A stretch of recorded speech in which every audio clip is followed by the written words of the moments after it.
Tēnā koutou, nau mai, haere mai. Hello everyone, welcome to the Walking the Shadowlands podcast. Let me be your guide as we take a walk into the realms of the unexplained, of the paranormal, of things that go bump in the night and haunt your dreams.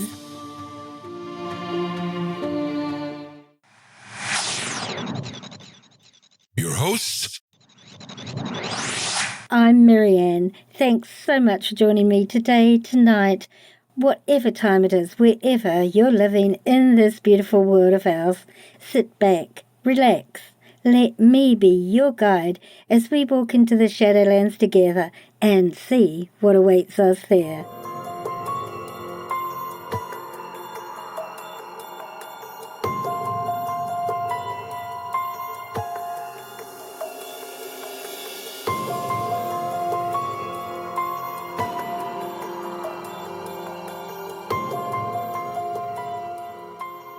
Halloween, the night of the year when the veil between the living and those who've died is at its thinnest.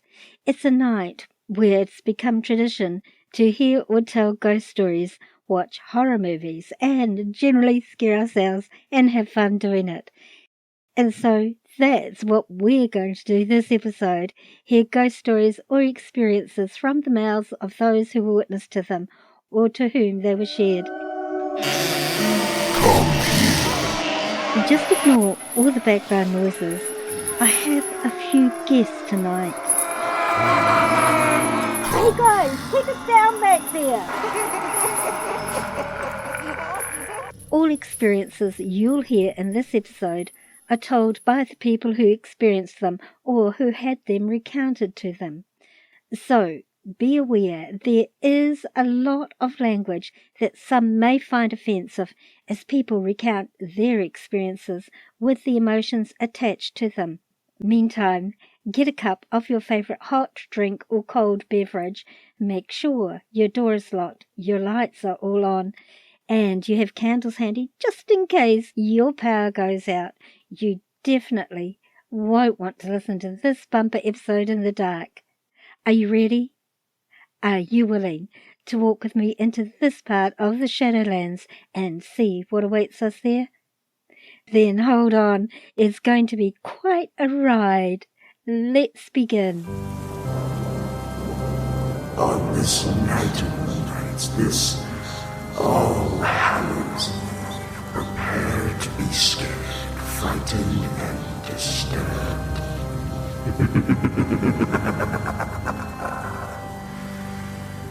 Happy Halloween.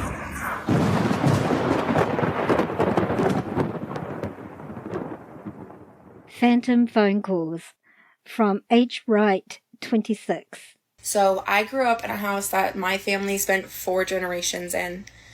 Several people as well as animals died in the house and or on the property over the years. Lots of weird stuff would happen when I was a kid. My sister and I would pat cats that would just disappear when we walked up to them. Doors would open, dolls would occasionally get moved. The baby dolls would cry when the motion sensor wouldn't even set them off. But in July of 2018, a friend of mine and my sister were up at very late in the night. And it was maybe 2:30, 3:30 in the morning. I should also mention that at least 5 members of people that had lived in the household at one point did pass away at this point. Either 2 or 3 of them passed away in the house. But it's late at night, me, my sister, and my friend are up, and then all of a sudden we hear 3 loud bangs come from downstairs. We're all huddled in my room. It's bang, bang, bang. And then nothing. And we all go back to talking. We weren't super worried about it. And then it happens again. Bang, bang, bang. In 3s. And then all of a sudden I get a call from my dad. And my dad is in the bedroom sleeping. He didn't live there, but he was staying there at the time. And I answer it, and he's not on the other end. It's just an echo. I'm hearing my voice played back to me. All I could hear is me going, hello, hello, Dad, are you there on the other end? And it was just really, really strange. And then I hang up the phone, and then my sister gets a call, and it's from my dad. Same thing happens, and she has a different phone. I have an iPhone, she has a Samsung, and same thing, we're just getting that echo. Then we hear the bangs downstairs again. 1, 2, 3. 3 bangs. This is when I start to get a little freaked out. We go downstairs, we check it out. There's nothing downstairs. There's no one. The cats are sleeping, the dog's sleeping. And then while I'm downstairs, my dad calls me again.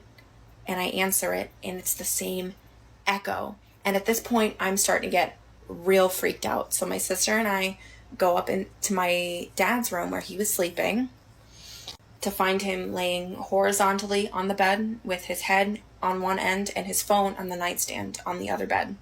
I ended up waking him up. I asked him about it. He was dead asleep. He didn't even know what was going on. And I looked at his call logs, and it said that he had called me, he called my sister, and he called my Nana, who was his mother and was still alive at the time. But he didn't touch his phone, and he doesn't really move around in his sleep. My friend who was with us witnessing at this point had asked, is today some kind of anniversary? And my sister and I at that point exchanged a look and said, oh my gosh, I can't believe we forgot.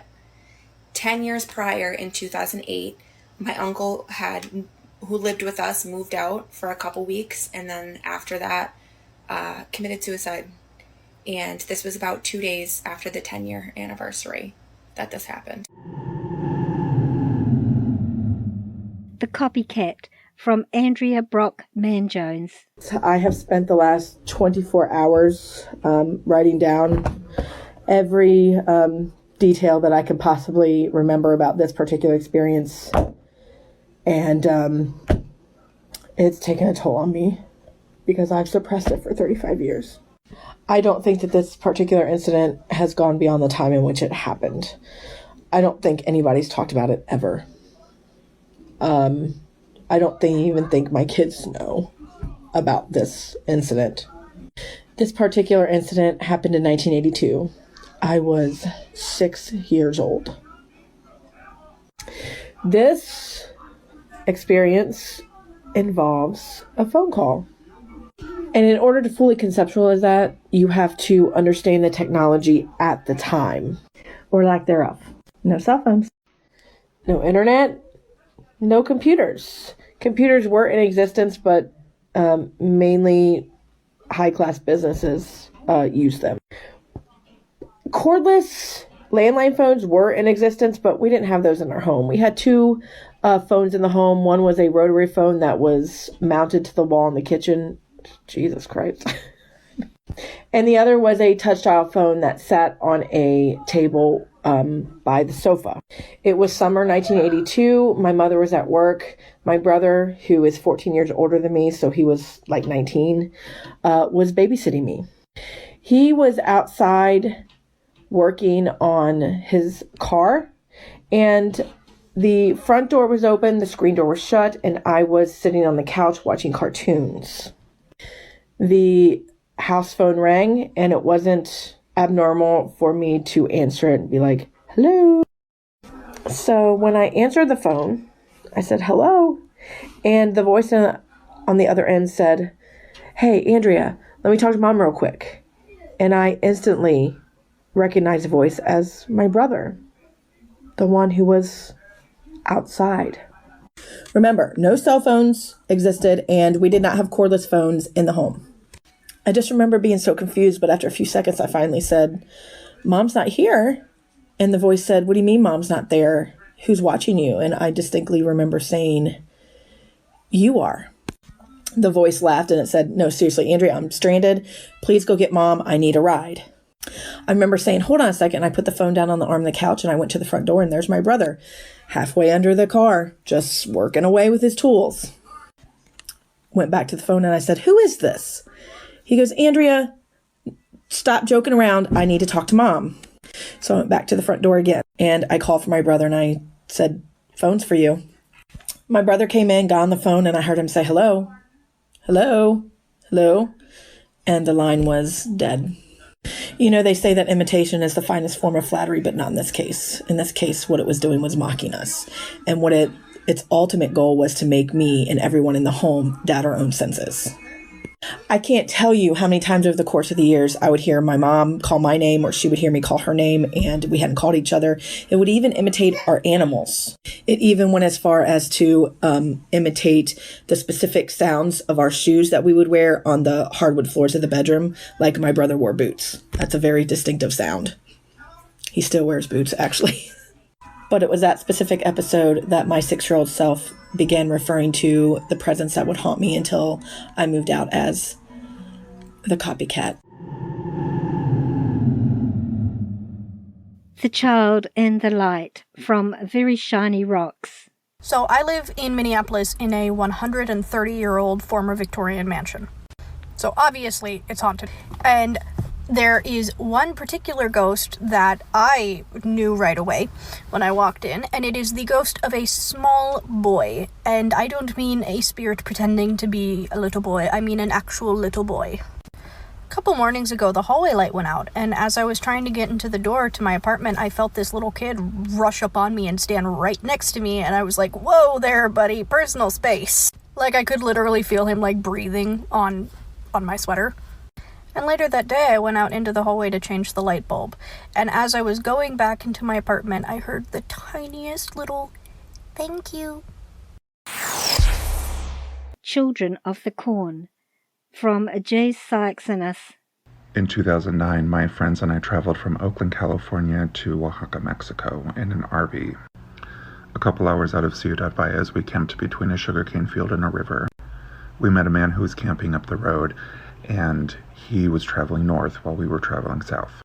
That night he came and invited us to have hot dogs and share his campfire with him, and we exchanged ghost stories. The next morning I was bringing him breakfast and his campsite was gone. There was no sign of a fire or his car or this tiny little pup tent that he was sleeping in.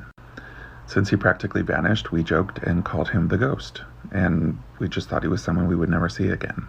3 months later, I'm living in San Agustinillo, Oaxaca, and underneath my window, I wake up and right on the beach is his tiny little pup tent.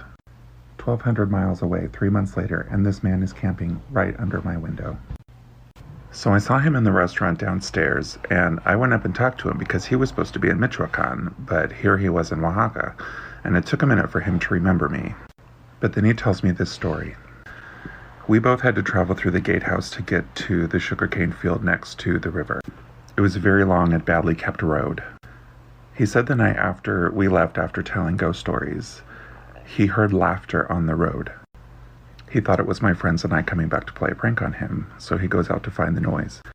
He sees nothing, but he shines his flashlight into the sugarcane field and he sees red eyes staring back at him. He says he knew what he had done and he ran back to his campsite and destroyed any evidence that he had been there. He packed up his tent and he put it in the trunk of his car and he drove away. He honks his horn at the gatehouse and asks the man, "Why didn't you tell me?" And the gateman replies, "Because you wouldn't have stayed here if I did. Those are the ghosts of my children, and they protect the sugarcane fields." Shadow Figure from @Buff Strawberry. When I was 10 years old, I fell asleep downstairs by myself, and I'd been having some really weird dreams, and I don't remember what they were about. I just knew that they were weird.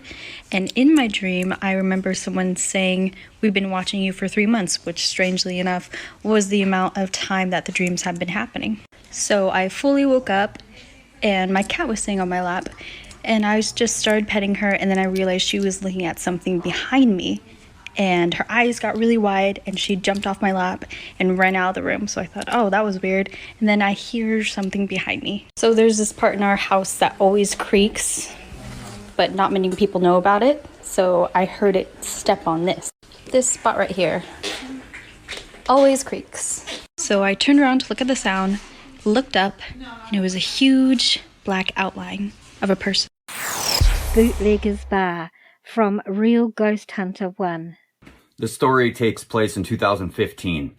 There were 4 of us doing a investigation in a very haunted basement in Greenville, Wisconsin. I used to do public tours, haunted tours for the public.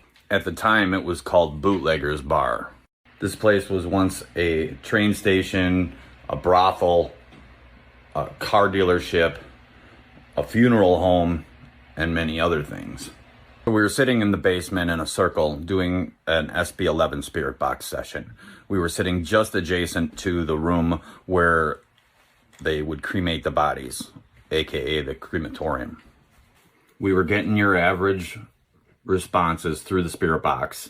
Nothing too scary at first, but then 2 women seated directly across from me started to freak out, stood up, and ran back against the wall. They both were freaking out, pointing and saying, "Brandon, look behind you, look behind you." So me thinking nothing of it, I look over my left shoulder, and right there over my shoulder was a floating head. This thing was disgusting. It was lifelike. It wasn't a white mist. It wasn't a watery figure. It was a freaking head. This thing looked like it was dripping ooze. It looked like it was dripping almost onto my shoulder. It was that close to my face. Yes, I freaked out. We all quickly went upstairs to get away from this thing. Here's where it gets really weird. When one of those 2 girls pulls out their phone later on to start recording, she notices a picture on her phone that she didn't take. This picture was time-stamped at 11:04 p.m., which was the time that we were down in the basement and just before all of that other stuff went down. Keep in mind, at that time, her phone was in her pocket. We were all sitting in a circle, and there was no way that she took any pictures. She starts screaming, "That's what I saw next to you." It was the exact figure of the head that was floating over my shoulder. Crematory Footsteps from Rachel Soteric. So, I work at the crematory, which means I burn bodies. It's not the best place to be, but it is a good job and I get to choose my hours and come in when I want. On this particular night, which is tonight, it just happened about 10 minutes ago. It is about 11 o'clock now. So, I was doing my job, burning bodies. You know, I'm doing work with my back to the morgue, and for those who don't know, the morgue is the freezer. And while I'm doing paperwork with my back to the freezer, I suddenly hear a sudden rush of footsteps. Now, when I tell you that it sounded like footsteps, I am in no way lying. It sounded like footsteps. It was real. It was I could hear the sound of the feet against like the floor of our shop. And it was right behind me, and it was coming up fast, and all of a sudden I turned around and there was nothing. Now I could handle shadow people and the occasional thing moving, but I've been outside of the shop for 15 minutes. Demon in My Closet from that lady. So when I was younger and I moved into a new house, there was a demon in my closet. My parents didn't believe me. My mom didn't believe me that it was there. But since the first day that I got to the new house, I was just so scared. I hated my room. And I didn't know why, because it was my first time ever having my new room. You would think that I would be excited to finally have my own room and not share with my little brother, but there was just something off about the place and I just couldn't put my finger on it. Every night that I slept in my new room, I felt like someone was watching me from my closet, and sometimes they would move from the corner of the room and just watch me sleep. I swear I could see them. No matter if I would sleep with a nightlight, I could just see them staring at me. Every time I would tell my mom and dad about it, they would go in and check, but the figure was just gone. This would occur for many nights, and what would creep me out is that I would sleep with the nightlight on because I was so scared, but the nightlight in the morning would be turned off, or in the middle of the night, it would just turn off. At my new house, during a certain hour, I hated showering at night, because every time I closed my eyes to wash off the shampoo, I swear I could feel the cold hand tapping me on my shoulders. I would get so scared that I would try to wash off the shampoo with my eyes open, even if the shampoo burned my eyes. My robes and my towels would go missing, even though I know that I took them inside the bathroom. I would take pictures of the robe and the towel inside my bathroom, and both the robe and the towel would be missing, along with the picture I knew that I just took. Every night I would experience sleep paralysis. This would happen so frequently that I got to a point where I wasn't even scared anymore. I just let it happen. My mental health got at its ultimate low. There got to a point where I didn't want to live anymore. Whatever was living in my closet was starting to win because it was taking over. So one thing you gotta know about me is that I cannot sleep without music. So every night I sleep with the radio on. I have a really old radio clock that still plays cassettes. To turn off the radio, you have to push this lever and it makes this loud click sound. This night I didn't sleep with my nightlight on because I just couldn't take it anymore. I didn't want to see it. I wanted to sleep in pitch black and not be able to see it in the corner of my room. I was honestly sleeping very peacefully. I was happy. But it didn't want me to be happy. It started messing around with my radio. I ignored it. I think I only made it angrier by ignoring it and not giving it power. Because then, it started turning off my radio on and off, the music getting louder. I ran out of my bed into my parents' room and I started crying. I told them, please, help me. After I ran into my parents' room crying and told them to help me, my mom was trying to console me and my dad didn't know what to do anymore. I was hysterically crying, telling them what had happened. My dad thought maybe someone broke into the house, so he went to go check on my room. And he noticed that the radio was turning on and off, but as soon as he turned on the light, it just stopped. He checked for any intruders, but he found no one to be there. I started crying to them, and I was like, please believe me, there's something in my room. My parents said that they did believe me that there was something in my closet, but I feel like they were skeptical of the whole thing. That night, I slept with my mom and dad, like a little girl in between them. The whole night I couldn't sleep because I swear I could hear someone laughing in my room, but no one could hear them but me because everyone was asleep. Whatever was in my room really hated me, and it really only got worse from there. Old School from Whisker Druid. So I am a fire extinguisher technician. I go to places and check the fire extinguishers, and I update the tags on them so businesses stay compliant and all that fun stuff. So with that job I get to go to a lot of different places. One place in particular I've had the joy of checking their fire extinguishers for the last couple years. And let's see, the first time I went there, it's a school, but it wasn't originally a school. Well, actually it might have been originally a school. It's been a lot of different things, but right now it's a school. Anyway, so you have an upstairs, ground level, and then you have a basement. So the ground level's fine. Walk through, do the inspections, nothing. Just a normal building. And there is a wing in the upstairs where you go up a windy staircase and you enter a room that is unfinished. No one's ever finished putting sheetrock up. It just seems really out of place. Now, the first time I went up there, I just felt not a good place. And the second time I went there, I went with a custodian, and I was checking the fire extinguisher in there, and he was standing there making small talk while I was doing the inspection, and the door swings shut. Now I look at him, and he's just kind of looking at me like, "Are you done? Can we go? I really don't want to be here anymore." And so we leave, and the guy kind of disappears on me and goes away. Now, the place that I do not like is the basement of this place. It is very creepy. So you go down into the basement, and as soon as you go through the door to go down to the basement, the entire feel of this place is wrong. Even the look. It's not finished. It's old, really old looking, and no one really does much to clean it. So go down to the basement because there's a bunch of them down there, and there's this really big room where there's 2 extinguishers that you need to check. And the furthest one is kind of barely lit up because the light over it isn't fixed, and that leads to where the elevator is. And I don't know, I just don't really like that spot. I always want to get out as soon as I can. And that's like right next to the elevator that they really don't use, so it's got a bunch of clutter in there. So I get done with these extinguishers, and then I leave the large room and then turn around, and there's like a figure standing back there in the doorway where the elevator is. And I was just there, and the only way to get to the elevator is to walk through the room. So I turned around and just carried on, went to the next extinguisher, and the next area is this really long walkway that has a chain link fence that kind of separates bays for, I guess it was like a law firm or something at one point.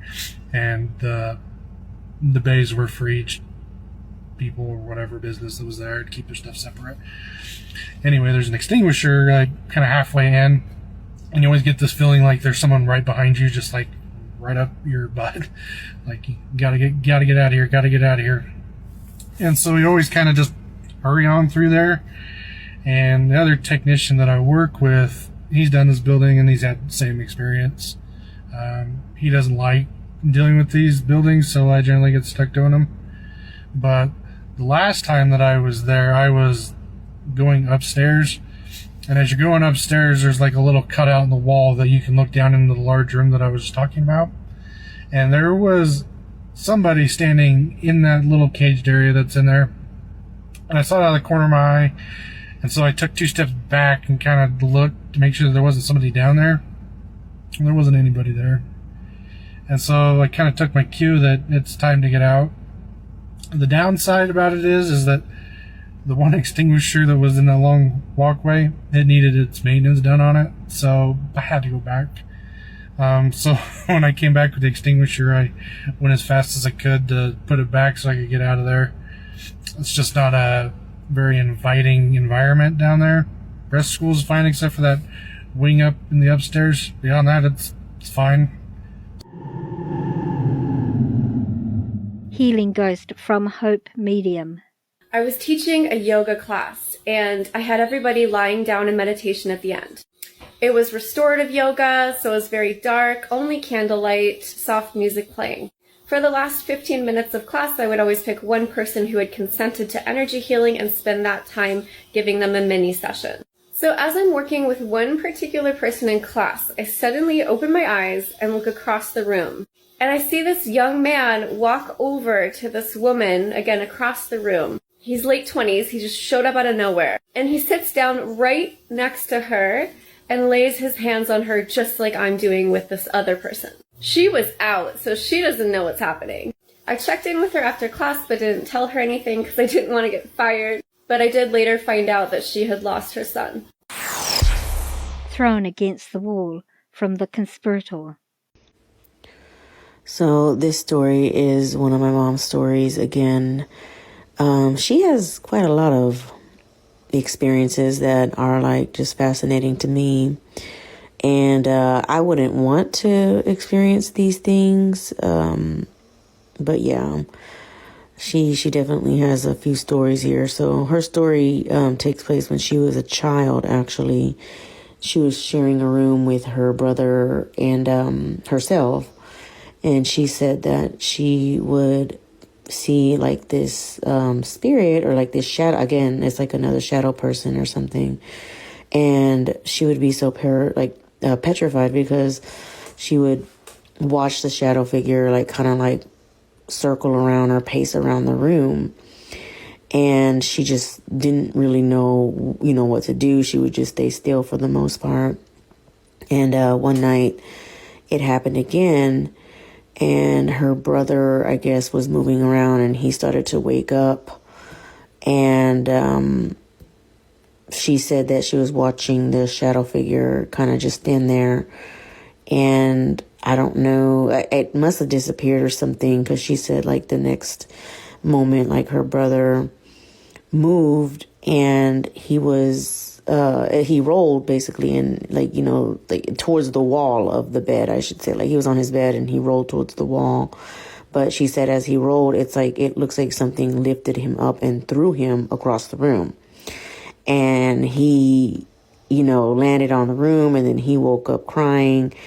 And she was screaming and crying, and then everybody came in the room, she said, and they were asking her, like, what's wrong, what happened? And she told them, and they were like, they couldn't figure it out. And to this day, she said that she would have to still ask her mom, at the time when she was alive, that, did it happen? And my grandma would always tell her, like, yeah, like, her brother, my uncle, was on the other side of the room.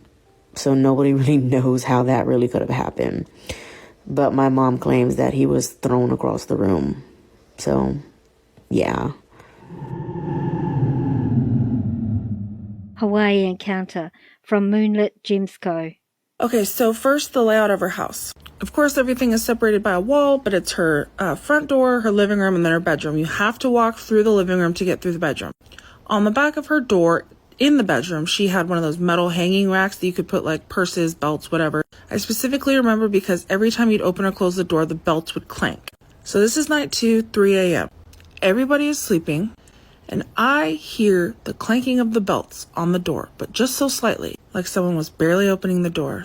I'm laying in bed, and I literally like peek up like this. Y'all, I watch the door slowly open, as if someone is just peeking in the room. I'm frozen, and as soon as I look, the door stops opening. Like someone was like, oh shit, she sees me. As soon as I'm like fully locked in, the door slams shut. Yeah, I know. I still am frozen. I cannot say anything. I can't wake up my cousin, nothing. I hear loud as day footsteps running through the living room. My auntie is sleeping out in the living room. It's so loud she wakes up. I just hear, what's going on? At this point, the spirit turns the corner to the entryway. So as I said, I hear it clearly moving through the living room, and then it turns the corner to go out the front door. So her front door had like 3 rows of 3 glass, like paned in there. I don't know if that's how you say it. But I heard the glass like rattling, like something just shot through the front door. Then I hear movement on the bricks right outside her like entryway. Then the latch on her front gate rattles. I fully hear this thing shoot through the house and out the front gate. My auntie's awake. She's like, is that you? Are you okay? What are you doing? I'm like, that wasn't me. I'm in bed. Indian burial ground from Saucy Dad. My mom and I were moving into a new house, so my aunt and my cousin came to help us. After making a few trips inside, my 6-year-old cousin takes a seat on a stump in the front yard. He then turns and looks at the 3 of us out of the blue and says this place was built on an Indian burial ground. Once he saw the looks of what the fuss set into all 3 of our faces, he then began to hysterically cry and ran to my aunt. Looking back, we really should have loaded our shit back up and left. For the following 12 months, my sister was thrown down the stairs. I had a very large something get in my bed with me. I had a big green head floating outside my window. The fabric, non-electrical angel on our Christmas tree caught fire. We had a random message pop up on our answering machine of a mother beating her daughter with no missed calls on any of the caller IDs. Long story short, we ended up going to the local library and finding out it was built on a burial ground. First, let me elaborate a little bit on a couple of the stories. So I had a collie, a border collie. Her name was Chloe. Every night like clockwork, Chloe would jump into bed with me when I went to bed. I slept facing the wall, she'd jump in, snuggle up behind my legs. Until this one particular night. I reached back to pet her as I did every single night, and there was nothing but air. Paralyzed with fear, all I could manage to do was pull my covers up over my face and silently cry. A few minutes went by, and then I felt it jump off the bed, and all I could do was just lay there shaking until I eventually fell asleep. But sticking to my bedroom, this was a very old house, and it had glass doorknobs, the type with like the wood grain in the glass. Every single night, they would start shaking in my bedroom, and my closet would open. Now, this house was far from even. If you opened the door during the day and let go of it, it would close shut. So, yeah. On the back side of my room, I had 3 doors in my room. The hallway, the closet, and a bedroom that was attached to the back of my room. In that bedroom was a hockey table and a foosball table. And off of that bedroom was this terrifying little 2-foot wide staircase that went down to the kitchen. Why this place had a second staircase? Not sure. However, in the room with the hockey table and the foosball table, every single night I would hear somebody sit down on an old spring mattress and then lay down and get comfortable. Again, no bed in the room. And like I told you, outside of the window that was above the driveway, I would see a big green head floating around, and it would do this motion here, and it had a big thick green mist that followed it around when it moved. I got a lot of really good sleep at this place, is what I'm trying to tell you. Fast forward to my sister's story. One of them. Every day after school, it was just me and my sister. One day, I'm sitting on the front porch of the house with my girlfriend just talking. All of a sudden, we hear a scream and a dush, dush, dush, dush, dush. I hear my sister's voice scream my name as if I did something wrong. I turn around and I see her, the back of her head in the doorway. I said, "What's wrong?" She turned around, and when she locked eyes with me and saw that I was outside, just white. The most blood-curdling, scared scream I've ever heard. She ran outside and said, "Nick, somebody just threw me down the stairs." So my girlfriend's there, right? I gotta be the big, I'm gonna go kill whoever's in there. Scared out of my mind, I grabbed a bat and I went in the house. Obviously looked all over the place, there's nobody in there, right? So the answering message. My parents had just gotten divorced before my mom got this house, and they had split custody. One day my dad's dropping us off at my mom's and she asks my dad to come in the house and listen to something. They weren't exactly best friends at the time, so I found that weird. Then she played the message. Guys, it's the scariest thing I've ever heard to this day. The deepest voiced woman just beating on her daughter with no missed calls on any caller ID. The message was like 13 minutes long. It wasn't some quick little thing you couldn't really tell what was going on. Oh no! But get this. My mom saved the little cassette tape from the answering machine. Now, my wife and I just bought a house, and when we were getting ready to move 4 months ago, I dug through everything I owned because I had told her this story and never gotten to show it to her. But I found my little tape player, so I wanted to find the damn tape. And I did. And there's nothing on it. It disappeared. The audio is gone. It's a blank tape.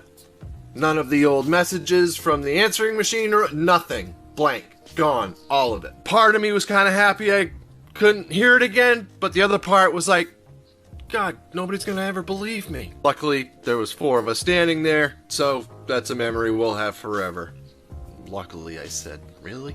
Continuing! This place had the scariest garage you've ever seen in your life. It had a gravel floor and a couple boards laid down for you to try to line your tires up with when you pulled in. In the garage, there was this, like, treehouse loft thing in the middle of the garage. Not an attic that went the distance of the garage. It was like this little boxed out room with this rickety little treehouse ladder that went up to it. This room was padlocked when we moved in, and we left it like that until right before we moved out.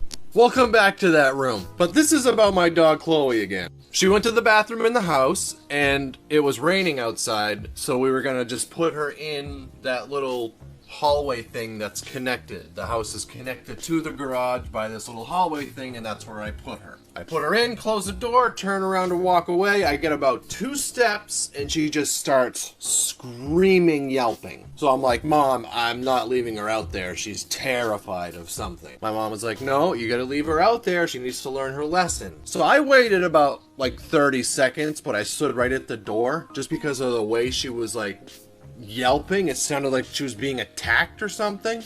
So I opened the door. I'm sorry, Mom.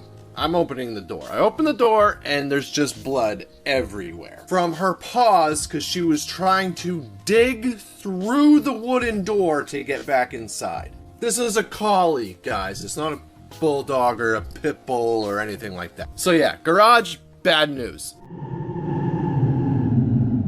Footsteps on the stairs from Petite Flâneur. I am a ghost tour guide.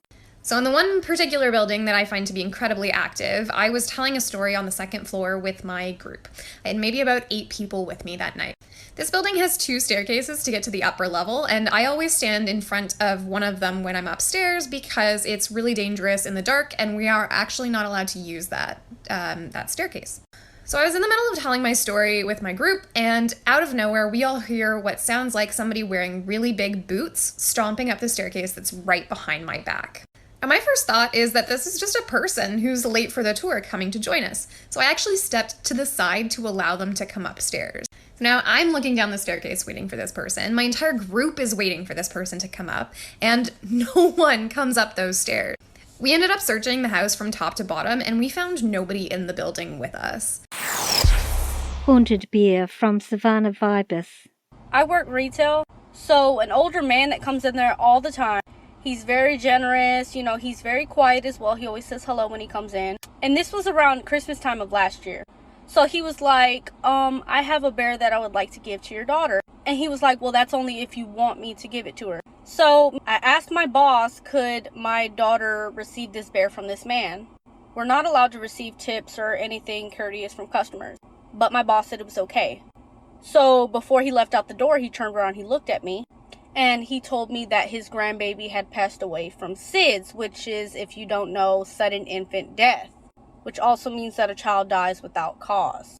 So I was like, okay, didn't think anything of it. So I took the bear and I brought it home with me, and you know, everything was fine, everything was cool. So then I started to notice that my daughter was also talking to the bear. But I was okay with that because, I mean, kids are going to be kids. They're going to talk to bears. But then I had also brought her to her father's house. And I brought the bear with me. So we noticed that she kept getting out of bed during the day and at nighttime to go into that same exact corner to talk to the bear and play with the bear. I'm not going to lie, it was scary at first, but like, she's a kid. We didn't think anything of it. So last night, she got up at 1 a.m. in the morning, and remind you, I'm watching TV at the time. Her daddy was halfway asleep. So she gets up and she puts the bear in the corner, starts playing, you know, this clapping game with her thighs and all that. So I started to record, and I woke her daddy up and I was like, look, check this out. So as I'm recording, he was like, it moved. So I was laughing. I'm like, you know, what? But it actually moved. Imposter Dog from Robin Schiff. There's something weird going on at my house. There's something in my house. Not nice. I think it's not nice. I don't know. Maybe I'll have a different feeling about this. But there's been some really weird shit in the last couple of months. The house was built in 1948, okay? There has been a person who died there. But I haven't had one frickin' problem. I mean, when I first moved in, I did notice that my cats be laying next to me, and then they turn their head, both of them at the same time, and look into an empty corner.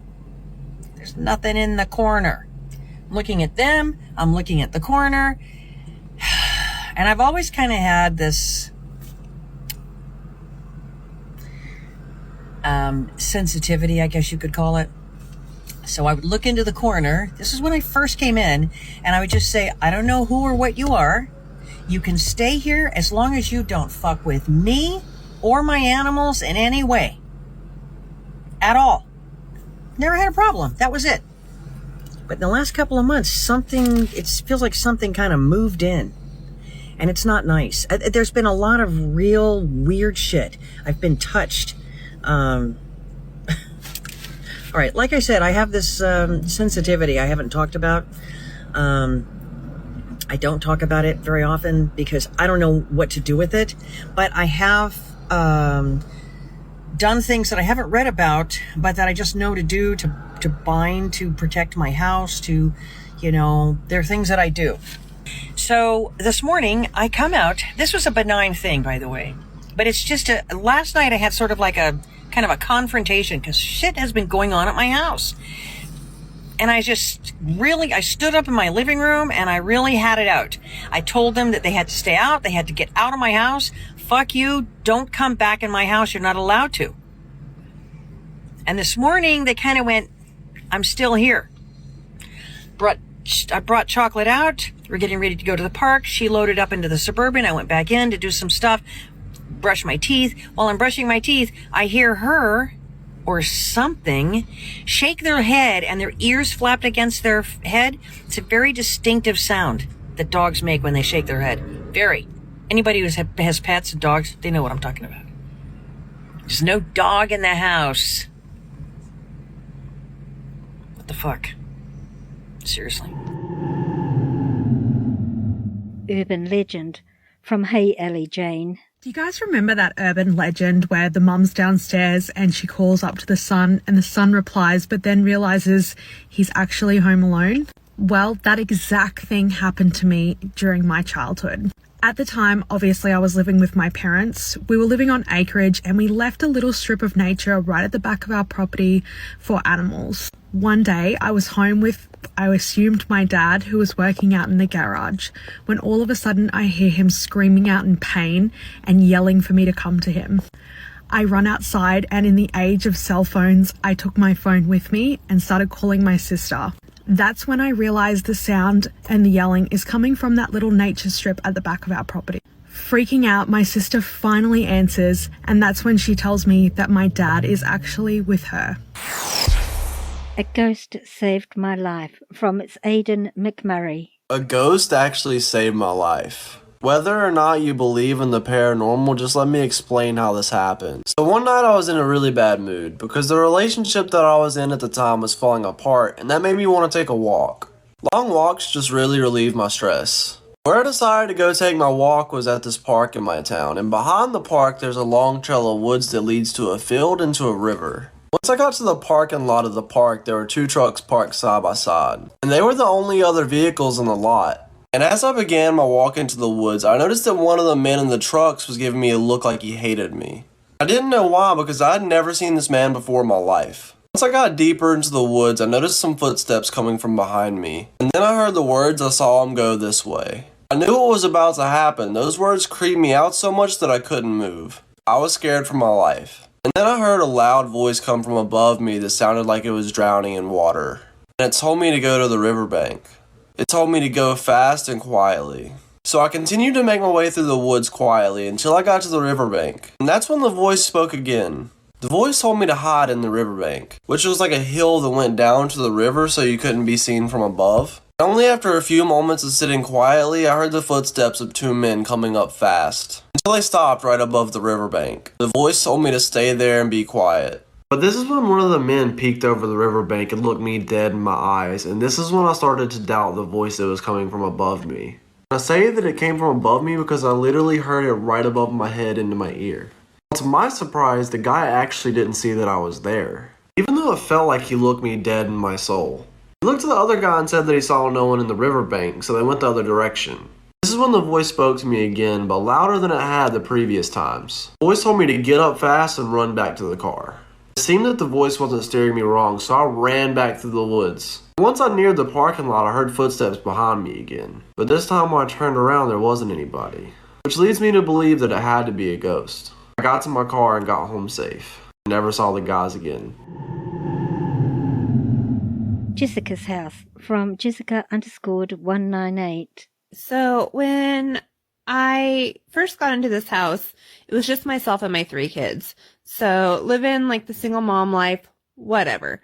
So we move into this house and it was probably the nicest, not probably, it is the nicest, was the nicest house that I had ever lived in. We moved in from a like little duplex into this 2,200 square foot home, like 1,100 square feet on top. And then it had a full basement that was the same size and hardwood floors. I mean, just freaking gorgeous. Gas fireplace, like amazing. Anyways, I was super excited to move in there, and I don't know if that's why when I first walked into this place, I don't know if that's why I didn't notice the vibe right away, because typically I'm pretty in tune. I feel things, I can sense things.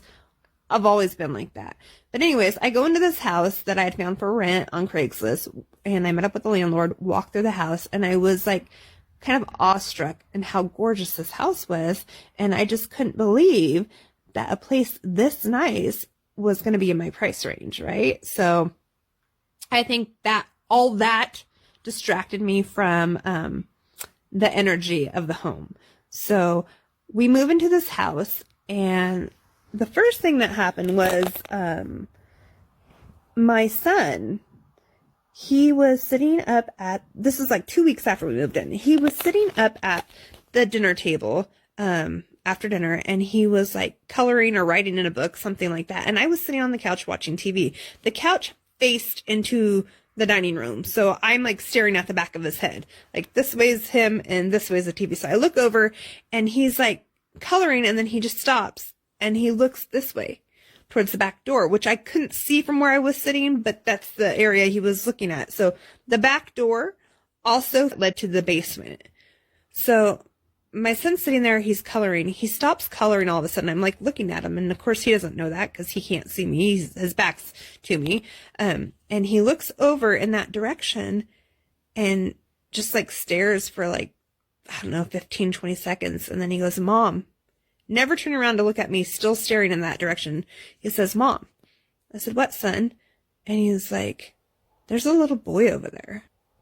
So at this point, the kids and I had been living at the house for probably about, I don't know, 3 months.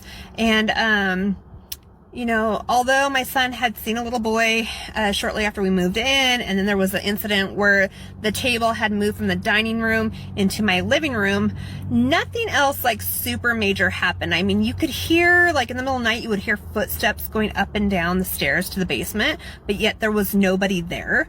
And you always had that feeling of being watched. I mean, that energy, that feeling, it never changed. It stayed thick and heavy like the entire time we lived there. Occasionally, my youngest daughter, she was 3 at the time, so we had all these toddler toys. Occasionally, like, one of those would go off in the middle of the night, even though the toy either didn't have batteries in it or it was shut off. But up until this point, nothing major had happened yet. That is until one morning. On this particular morning, I went and I dropped my older kids off at school and returned home. And once again, as soon as I pulled into the driveway, I had that feeling of like, something's not right. Something's watching me. Just, ew. Anyways, I go up to the door, I open the door, and as soon as I do, I am floored. Every single picture in my living room, whether it was hanging on the wall, up on the fire mantle, or on the TV, was now on the floor. Not only in my living room, but in every single room of the house. The bedrooms, the decorative pictures in the bathroom, the pictures in the kitchen, any picture, whether it was on a shelf or hanging up, and every single room of my house was now on the floor. It looked like somebody had walked through my house and just started knocking stuff off the walls and off the shelves. I decided I was going to host Easter at my house. So, Easter weekend, the day before, I spent the day like getting my home ready, mowing the lawn, cleaning, etc. Now, my landlords had left some furniture in the home and told me that I was welcome to use whatever I wanted to use. Well, downstairs in the basement in one of the storage rooms was this table, and it was really cool because this table was like a long rectangle with rounded edges, or you could flip one side of it up and then it was a half circle, or you could flip the other side of the table up and it was a full circle. And I thought, you know what? This table would be perfect to put the food on tomorrow. So I had my older daughter help me carry it upstairs. We get it upstairs. I decided I'm going to put one side of the table up. So I flip it up and the table is now a half circle.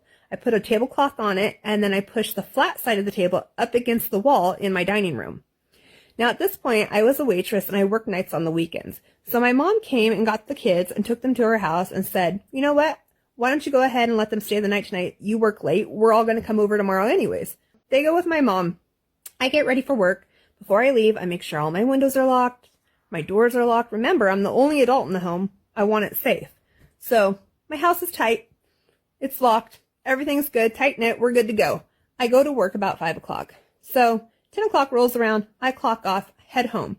As soon as I pull into my driveway, I just had the creepiest feeling. Like, as soon as I pulled in, like, I'm like, oh my God, I am being watched right now. Like, I could feel it. Anyways, I walk up to the door. I unlock the door, open it up, and there in the middle of my living room was the table. It was now a full circle, and the tablecloth was off of it. Knock Knock from Funeral Home Confessions. One early evening, I'm getting ready to leave for the day. There was nobody in the building. I had already locked up and I was sitting at my desk closing my laptop when I heard this voice say, knock, knock. And I looked up at the doorway and there was nobody there. So I walked up to the front office and obviously nobody in the office because I had locked up and everybody was gone for the day. I walked up and down the hallway. There was nobody there. I checked every room. I looked at the security footage. There was nobody in or around the building. And I swear that voice sounded like it was 5 feet from me. Ellen's farewell from Omegan Townsend. So my friend Alan and I dated very briefly for like 2 weeks. So we fell apart, that's okay, no hard feelings towards each other, and then we reconnected a couple years later, the week before our local convention. We'd agreed to meet up the weekend of the convention just to catch up, see how the other was doing, just normal stuff. And the day before the convention, I was working at my job at Starbucks. I was ringing someone out at the till, and out of the corner of my eye, right as I finished up, I saw Alan's reflection in the pastry case. So of course I looked over and tried to see if he was there, but I didn't see him, so I didn't really think anything of it. I looked away, checked the time, it said 12:30, went about my day. So later that night, I'm working on my cosplay, and I get a phone call. A friend answered my phone, and then he came downstairs and said, "Megan, Alan's dead." My friend tells me that Alan's dead, and then he hands me the phone, and I start talking to my friend Sarah, who tells me what happened. Alan had been at work earlier that day, and he worked in construction, and he was throwing debris off of a building and fell off. So without really thinking about it, I asked her, what time did this happen? And she said sometime around 12:30. Alan was always kind of that one who got away, so it was nice to find out that he'd come to visit me before he was gone. And I was really sad at the time, but knowing Alan, he'd be like, nice, I'm a ghost story now. So it's fine, it's all good. Hospice nurse changes her mind from hospice nurse Julie. Okay, my one and only paranormal experience, and it's pretty bad. It affected me so profoundly that it actually changed my belief in the afterlife, and not in a good way. So I was admitting this patient onto hospice years ago, and like the second I walked into her house, like every hair on my body stood up. I felt like sick. I was like, something is not right here. It just felt really awful. And then on top of that, I hate to say this, but the patient themselves like felt not right. Like when I was with them, I felt like all types of bad feelings, which is really awful to even say. So as time went on, she didn't have any family there, so her friends were caring for her. And they were a very spiritual group of people, which is great. So there was like prayer circles and angel photos and like dream catchers and crystals, things like that. And I'm not anti any of those things, just FYI. And as time went on, the friends and the patients started like draping the whole house in like white sheets. So like in the rafters, all around the windows, then on the furniture, then on the floor. So like when you walked in the house, it was supposed to be like light and airy, but it wasn't.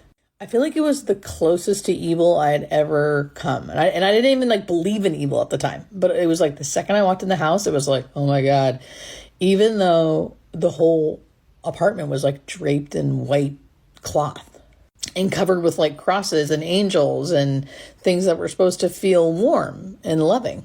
And then it gets worse because then the patient starts actively dying eventually. And it was so hard to be in that house and with that patient because the anger and the awfulness that was in the house and around the patient was like unbearable and like undeniable. Anyway, I feel embarrassed even talking about this because it sounds so much like a horror movie, but that's what it felt like. I think about that patient and that house all the time, and I pray for her well-being. And she didn't die a very peaceful death, no matter what we did. And it was awful. And to this day, my belief system has changed. Like, I do believe now that there's not just love and light. There's other things. I feel even like embarrassed admitting that, but that's how profound this experience was. So yeah, I think that's pretty good. Out of like hundreds or thousands of deaths, I only have one like that. So that's good. Bathroom ghost from Vothos Pothos. So one time my coworker and I were training a third staff on shift. They were both doing something to assist a client in another room, and I was cooking supper in the kitchen. Out of the corner of my eye, as I'm at the counter, I can see one of them go into the bathroom to what I assume is finish up the job they were doing. The bathroom door closed, and so I walked down the hall to help the other staff. But they were both in the room. So I'm like, didn't one of you guys just go to the bathroom? How did you get back before me? And they're like, no, neither of us left. I'm like, okay, but the bathroom door literally closed, and I saw, like, a figure walk in, like, out of the corner of my eye. It was unmistakable for, like, a walking, it's fine. And the new staff goes, oh, I can feel that there's spirits here, but you have a third eye. A third what now? She's like, yeah, like you can actually see the spirits that are here, whereas people like me can just feel them. So anyway, that bathroom, there are a lot of stories there.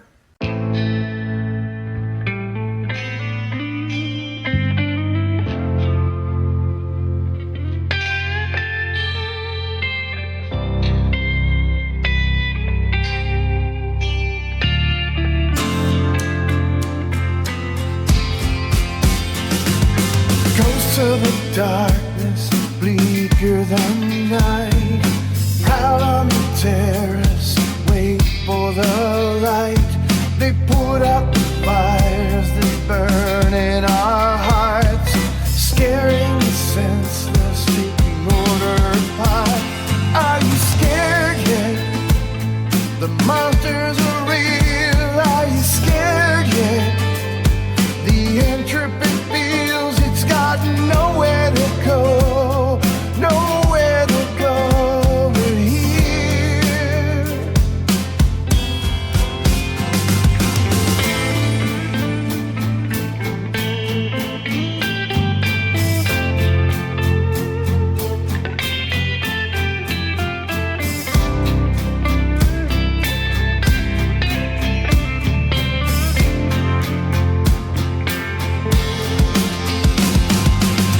Of oblivion, black in the soul, moved by a moment's mental black hole, swallowed by gravity, so deep in despair, in the Lagrange points where you no longer care. Are you scared yet? The monsters are real. Are you scared yet? The entropy feels it's got nowhere to go, nowhere to go but here.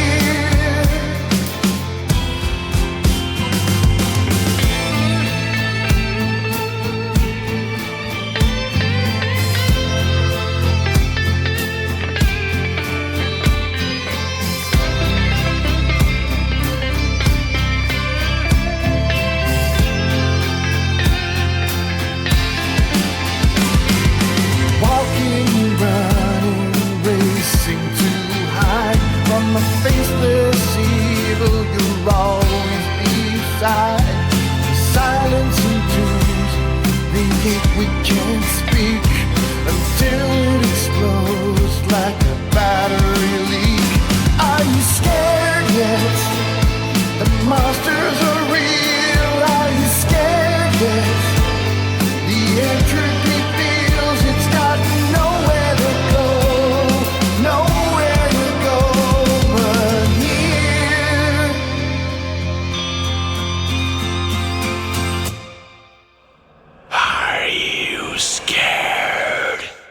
Are You Scared Yet? That tune was called Are You Scared Yet by Sasha End, featuring Admiral Bob, licensed under Creative Commons. For more information, check out this episode's page on the podcast website at www.walkingtheshadowlands.com. Now, back to the scary stories. Living with a Demon from Savage Sweetie. Now, this took place just a couple of days after we lost my dad to a tragedy, and my 3-year-old son was just kind of sitting on the couch beside me playing with his Hot Wheels cars. He didn't realize what was really going on, and I noticed that he was following something with his eyes, and he was kind of watching the ceiling, and I would ask him what was going on, and he would just like shush me, and this is coming from a 3-year-old. And eventually I was like, what is wrong? And he said, shh, don't talk, it'll hear you. And he then advised me that there was a demon on the ceiling, which, how would a 3-year-old even know what a demon was? And he just kind of is watching something in horror, and I'm just kind of brushing it off, trying to tell him, like, no, it's okay, no, there's nothing there. And he proceeds to get this calm look over his face, and he looks over to his left, and he said, it's okay now, Mommy. Michael's here to protect us. He's got his big knife and he's covered in a blue light. So we later just kind of figured he was referring to Michael the Archangel, which is crazy because he was a 3-year-old. So at this point, my son had already identified the demon on the ceiling, and he had identified what he called as Michael, which we think was referring to the Archangel Michael. So after this, he was, calm because of the presence of the angels, supposedly. And he looked over to his right towards where my fireplace was, and his jaw just dropped. And in amusement, he just yelled out my dad's first name, which he did not know my dad by his first name because, like I said, he was only 3 years old, and he only knew him as Papaw. That's what he called him. He never knew him by his first name. And then he began to ask me why my dad was then wearing different clothes and why he was able to go through the wall. So, trying to explain this to him and kind of get it off his mind, I decided that it was a good time to go to bed and read some stories. But I was sadly mistaken that was not going to happen, because as we were walking to my son's room, you had to go through the den. And when we got to the den, my son literally stopped. And remember, this is a 3-year-old. He stops and says, "Mama, the demon said," and he started speaking in what sounded like tongues. My jaw dropped. I was absolutely mortified. I can't even stand thinking about this anymore. But I kept saying, "Shh, don't say that." And he's like, "But the demon said," and he would speak this language. And I was like, "We don't say that. The demon says bad words. We don't talk like that." And he kept trying, and he was very persistent to let me know what this demon was saying. And I eventually convinced him not to say whatever this was trying to get him to say, because I didn't know what was going to happen. We went on to bed, and that night was history.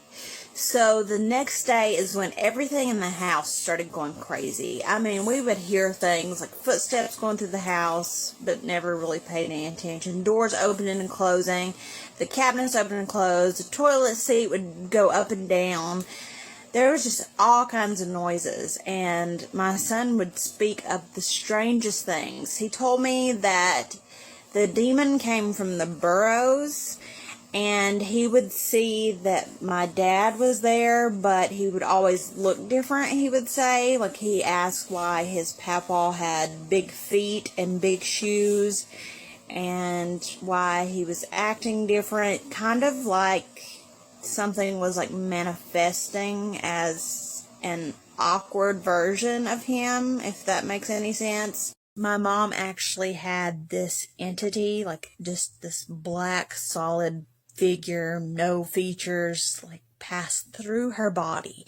Now, it didn't stay, but it like came up over the bed where she was laying, went through her body, and just kind of left. And she just described that feeling as feeling horrible, and she just knew that there was something wrong. And it was at this moment in time that we realized whatever was going on in the home was much more sinister than anything that we could handle on our own, and we began to seek out reinforcements. So this is where we start to get help to get rid of whatever this was.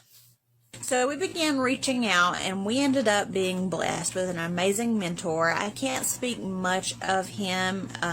He just was amazing. It's between him and the good Lord above is the reason that we are still here today. But besides that fact, the process began with cleansing like the individuals involved instead of the actual home first. So we had to do like several weeks of processing of different rituals and different prayers and different methods of praying, and just, getting close to God to prepare to remove this from our home. So before that, after we got this whole situation where we were cleansed, we moved forward to the home, and that's when things got crazy.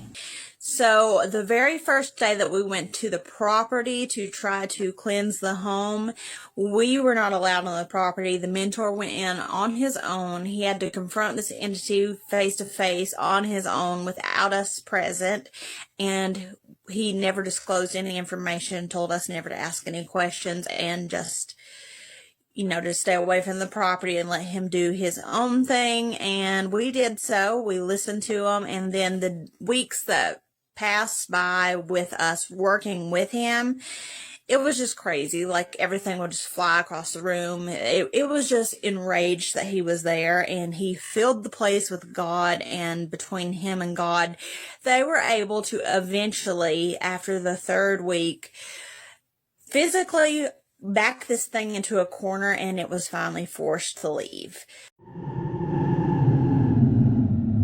Mimics wife's voice from New Boyce. So my wife wakes me up. It's 2:45 a.m. and she says, "Babe, have you checked the front door? Is it locked?" And I said, "Of course it is. We lock it every night, babe." She says, "Well, okay, I hear something downstairs." So I immediately jump up and I go to the stairs and I look down. There's doors not open or anything. And she said, "Please just go down there and check to make sure it's locked." And I said, "Sure." As I get to the front door, I realize that it is locked, and I turn around and she says, "Make sure that it's locked, babe. Like, open it, close it, lock the door lock, and also lock the deadbolt." So I did. But just as soon as I opened the door, it was almost as if something was trying to knock me over. And I literally watched something super dark come through my door and up my steps and kind of block the light and everything to the top of my steps. I yelled for my wife, "Babe, babe, babe." And I hear her say, "What? What, babe?" And I said, "Turn the lights back on." She said, "The lights are on." "What are you doing?" I said, "I'm down here checking the door like you asked me to do." "I didn't ask you to do anything." So I blowed it off as I might have been sleepwalking or something. I didn't want to frighten her or scare her about the situation that just took place, because I most definitely seen her and heard her tell me to open that door. She goes back to sleep, but I'm not very tired now, and I kind of stay awake there for a moment. And when about 45 minutes later, right in front of me in my doorway of my bedroom, that dark figure appears again. Very big and very dark. It blocks out all light within my house. Again, it says, "Release me, release me. Only you can release me." What does that mean? So I said, "What does that mean? How do I release you?" Again, it says, you know, you know, you know. About that time, my wife rolls over in the bed and she sits straight up and looks me dead in my eyes and says, "This is none of your business. Keep your nose out of it or you will pay for this." What? Yo.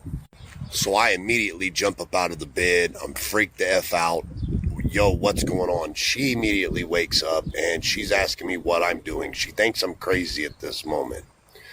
But right about that time, my bedroom door slams, the TV goes out, and something's got its hand around my neck.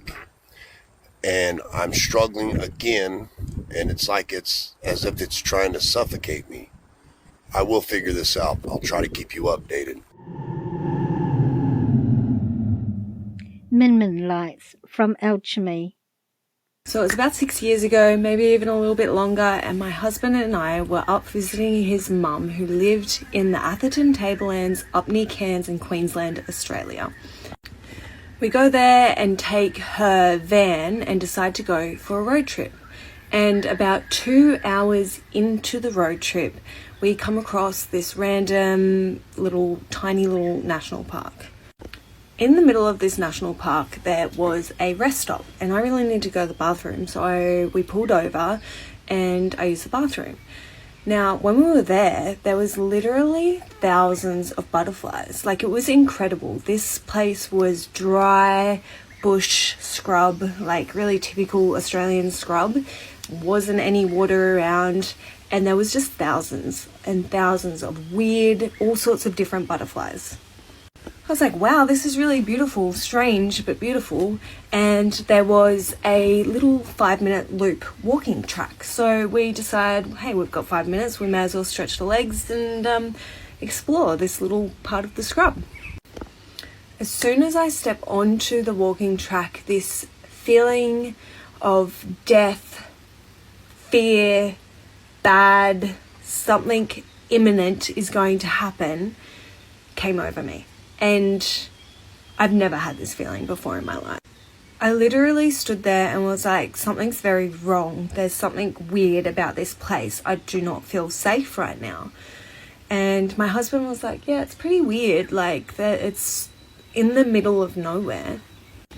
He's like, do you want to do this track? And I was like, okay, let's do it. Let's just push through this. what could go wrong?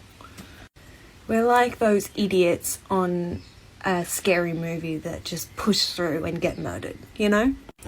Now, I've done a lot of bushwalking and a lot of hiking, and I've done a lot of it.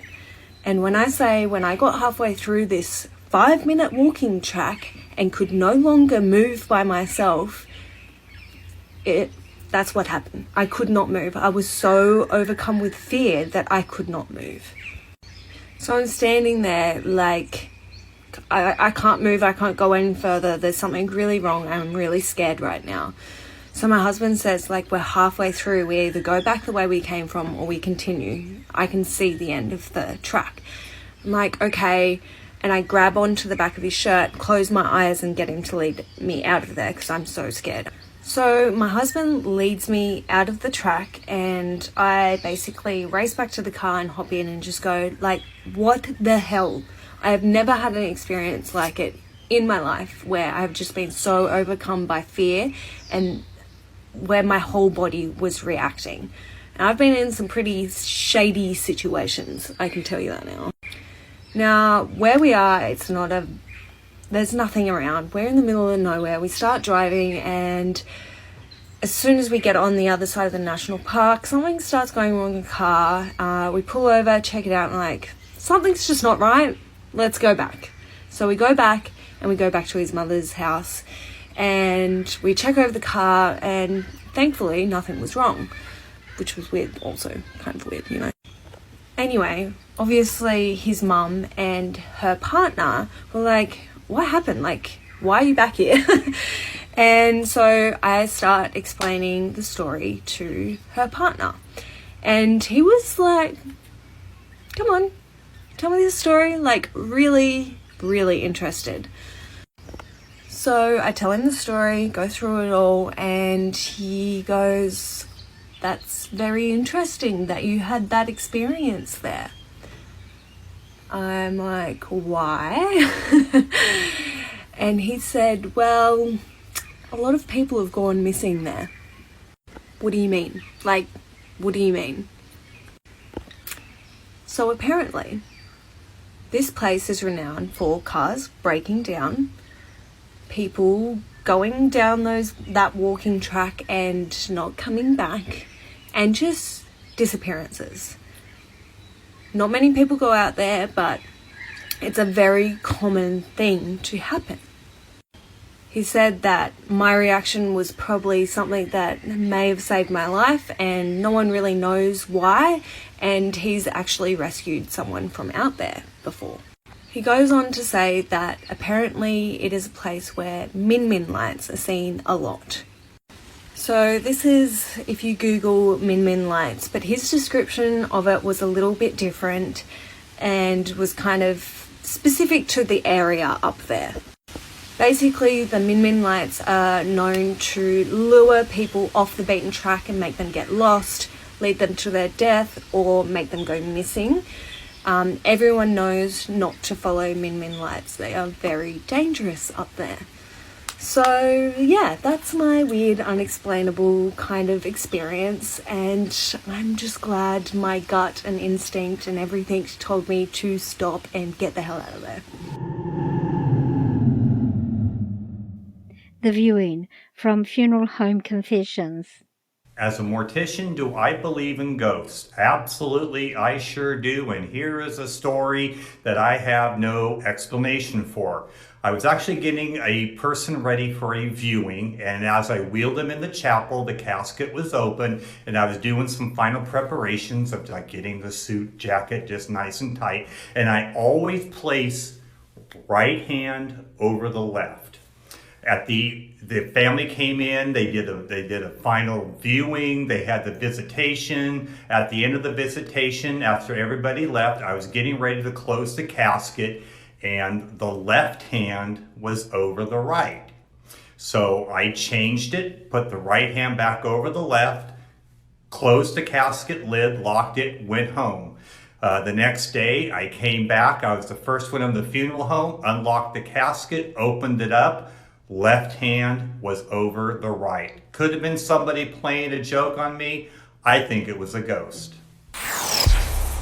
sleep paralysis, or visitation. From Nurse Megran. Okay, so this one night shift, me and my friend are sitting at the nurse's station. We're just catching up on charting and stuff like that. And all of a sudden, in the corner room, the patient starts screaming at the top of his lungs. We look at the monitor and he's like super tacky. He's like the 130s. So we get up, we run to the room. I got there first and I open the door. And as soon as I open the door, a huge like rush of like wind comes. It was so creepy. It gave me goosebumps. I just got goosebumps now. Super creepy feeling. And the patient goes, oh my gosh, I couldn't move. I felt like something was evil was in the room and I couldn't even like talk or move and until you came and opened the door and I feel like he's gone now. I still think about that night. The Old Folks and the Wee Child. From SS Bureau 6. I went to this patient's home, and it was an elderly couple, and they lived in a really old home. And I visited with them, and when I was leaving, I was walking out, and it sounded like footsteps behind me. And I turn around, and there is this small child at the end of the hallway looking like kind of in the doorway. And I asked the patient's husband, is your grandkids visiting? Because I didn't hear them while I was there. And he told me no. And I said, well, there's a little boy in your room back here. And he said, oh, you saw him? And I said, yeah, I saw him. And him and his wife have lived in this house for about 43 years, I think is what he said. And he said for a long time, they would hear really weird noises around the house, but it wasn't until his wife started getting sick that he started seeing this little boy out of the corner of his eye. And so this kid, he looked to be about 8 or 9. He had jet black hair, and he had a white long sleeve shirt on and darker colored pants. And y'all, I typed in child death on Google and put the county, and I found the picture of this little boy that I saw in this house. That was terrifying and sad at the same time. I love my nurse's stories. The Haunted Bunk. From Issy Goes It. When I was 16, my older sister and cousin used to go out partying all the time. And since my underage ass couldn't go, I'd stay up late waiting for them to come back because I wanted to hear the juice, you know? On one of those nights, they were taking a really long time to come back, so I decided to go to bed. At that time, we shared a bedroom and a bunk bed, which had a queen at the bottom and a twin at the top. This is relevant to the story because I go lie down and I don't realize when I fall asleep. I wake up because I hear the top bed creaking. I'm a little confused because there's nobody sleeping next to me. The other one is here, but that wasn't too unusual because both of them had boyfriends at the time as well. And sometimes, you know, they'd be having their little slinky links. So it would just be the two of us in the bedroom. And whoever's boo didn't pick them up would just sleep on the top so that we didn't have to share. So one of them is up there. I ask who it is. Nothing. I ask again. Silence. I'm getting nervous. So I'm about to get out of bed when I hear my sister's voice. Relief, sweet, sweet relief. So we start talking about how the night went and why they were back so late. She tells me that they were having car troubles. And as we're talking, for some reason, something feels wrong. I don't know what it is, but I ask her, hey, can you dangle your hand a little bit? Just for a second. Don't ask me why I asked. And she asked me why. Why do you want to see my hand? I'm like, I don't know. I just feel kind of funny. You know, we're in the dark and we've been talking. I haven't seen you since you've been back. So could you just let your hand dangle so I can see that it's you that I'm talking to? Immediate silence. No more responses. No more creaks in the bed. And now I'm fully scared shitless. At this point, I've been talking to somebody for about 25 minutes. At this point, I'm not asking anymore. So I jump out of bed and I look at the top bunk. There's nobody there. And I freak out. I make a run for the lights. Then I get slammed back into the back by something. I'm pinned on the bed. I'm trying to move. I'm trying to shake it off. I can't scream. I am stuck, paralyzed, frozen on the bed. The room is spinning. There's a thunderstorm going on. It's so loud. I can't take it. I start choking. And in that moment, I'm only sure about two things. I'm not alone. And they are not okay. They're screaming in my mind, I have to protect them. I have to protect them. And all of a sudden, I'm like, go. And I run for that light. I ran like my life depended on it, man. I turned it on, and everything is where it's supposed to be. And I check my cell phone. No text messages, no calls. And I look at the time, and it's 2:45. I don't know what to do. I have no idea what to do. I'm calling them. They're not picking up. And I am terrified because I don't know what happened, but I know something happened. 35 minutes later, they show up at the door, and I am crying with relief. And it turns out that when they left the club that night, they got lost because this was the time of MapQuest, okay? There was no GPS back then. They were lost for a good hour. And it turns out that during that whole time, there was a car that followed them from the club. When my sister stops the car to figure out where they are, they pull up right next to her. And she's desperate, so she gets out of the car. And that's when one of them runs towards her, grabs her with his out. They're fighting until all of a sudden he lets her go. So she runs for the car and speeds off. She looks at the time, and it was 2:45. Paw Patrol blanket from Shogun_StickXG. There actually is a petty poltergeist that live up in here. A couple years ago, I wrapped my son up in his favorite Paw Patrol blanket, laid him down in the bed, came out here to the dojo to do my thing. 10 minutes later, I go upstairs, he out the bed. So I wrap him back up in his Paw Patrol blanket, lay him back down in the bed. I come back down here, but only about 30 seconds this time because I heard a thump. And then I go upstairs to check. His door is open, but he's not out the bed. He's just sitting on the bed smiling, talking about a ghost. My son, I know your vocabulary is developing, but it sounded like you said ghost. A ghost. And that's all I needed to hear, my boy. Grab your Paw Patrol blanket. You can come lay down with Daddy. Where's your Paw Patrol blanket? I tore this motherfucker asunder looking for this blanket. Nowhere to be found. So I said, fuck it, let's just go to sleep. And we woke up wrapped up in the Paw Patrol blanket. Protective House from All Grace 656. The house that I grew up in was the house that my mom also grew up in. And when she was 17, she brought her boyfriend over when no one else was home. And when he entered the house, the pipes in the floor started banging underneath his feet, and it followed him throughout when he moved throughout the house. And she finally brought him up to her bedroom, and the house lost its mind. The doors slammed shut, cabinets flew open, pipes were banging, floor was creaking. The dude freaked out and left, and broke up with her over it. And she never saw him again. Until like 10 years later, when she saw his face in a newspaper, he was arrested and charged for murdering his girlfriend. The Dinner Party from Newell Boyce. It's summer 1945. My grandmother and my grandfather decide to go to a dinner party with my great-grandmother and my great-grandfather. Once they get to the house, everyone sits around the table, and at this time, my grandmother and my grandfather always said grace before dinner. So everyone bows their head to say grace before dinner. It's something that was a tradition in our family, and in these days, it was a tradition in most families. However, I don't think they realized what was going to happen next. As their heads are bowed saying grace for their dinner, as they were done, they raised their heads up and they realized that everything on the table, the food, the plates, the forks, the bowls, everything gone from the table. And not just gone without a trace. So my grandfather decides he's going to go looking around to see what he finds. And that's when everything turns. So now that my grandpa's up looking for this food and everything that just disappeared off of the table, so is my other grandparents. And the friend's house that they were at, they too were looking for the stuff that just came up missing from the table.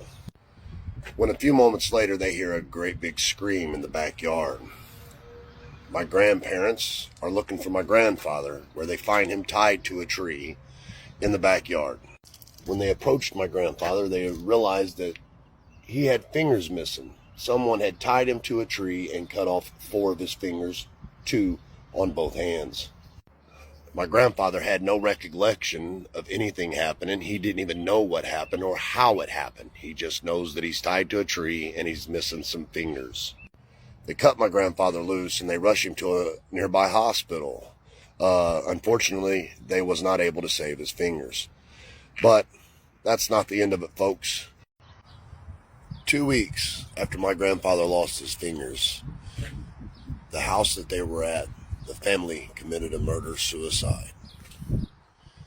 And about 2 years after that, my grandmother and grandfather decided to buy the house. Now, the reason they wanted to buy the home was because the home was huge. It was Victorian, and it was basically one of the largest houses in the neighborhood. The family had already been at that house and cleaned everything out that they wanted. Only thing they did not take was an old bookshelf that sat in the dining room. As my grandmother goes through some of these books, she notices one of them that's made out of pure pigskin. Now, it had been shaved and tanned, so it wasn't your basic just old pig, right? It was kind of leather, but it was old. When my grandmother opened this book up, she realized it wasn't just any ordinary book. No, not at all. Not only was this no ordinary book, the writing in this book was very weird, very descriptive. And my great-grandmother, knew that there was something up with this book, and it had some dark history to it. My great-grandmother had had this book for about a week when my grandmother come over to pick it up, and my great-grandmother told her then, do not take this book. There's something dark about this book. But my grandmother was practicing witch at the time, and she thought she understood the book, so she took it home. Within a week of having this book, they started hearing voices in another room. These people were talking to each other, and they sounded angry, but you couldn't understand them. Their voices were really garbled. Not one word could they understand, but it happened every single night. Until a week later, when my grandfather brought home an old gravestone marker that he found in a basement at a house that he was working on as an electrician. Now, little did my grandparents know how much this grave marker would change things, especially with the book in the house, too. Now, the voices, they kept up, except for this time, my grandmother can actually understand what they're saying. My grandfather could not. My grandmother said that these voices she was hearing in the other room were plotting against the family, that they planned on destroying my grandmother and grandfather's relationship and trying to cause something bad to happen. After a week had went by, my grandfather came home after work and found a pair of shoes and a shirt laying by the front door. And immediately he accused my grandmother of having someone in the house. My grandmother explained to him that it wasn't true and tried to explain to him what she had heard from the voices in the other room, but my grandfather wasn't buying it. Now, at this point, things started getting really tense around the house between my grandmother and grandfather. So tense, in fact, that my grandfather was convinced my grandmother was cheating on him. In fact, it got so bad that my grandmother ordered that the grave marker be returned and that she do something with the book. When my grandfather returned the grave marker back to the basement where he had found it, he ran into the owners of the house. The owners explained to them that that grave marker was supposed to go on the father's grave, but no one had ever visited the grave because of the heinous act that the father performed. See, just a couple years before that, the husband had murdered the wife because he caught her cheating with the neighbor down the street. And the shirt and shoes that my grandfather had described that he had found that had just mysteriously come up missing again, actually they belonged to the man who was murdered. But once the grave marker was returned and the book was gotten rid of, things turned to normal. Maybe. The little girl in the pink dress from her gems. So the story is actually not my story, it's my boyfriend's story, but it's one of the craziest paranormal experiences that I've ever heard in my entire life, and especially if you're into psychology, please listen. So basically my boyfriend is at his friend's house. His friend has an older sister whose boyfriend is also over.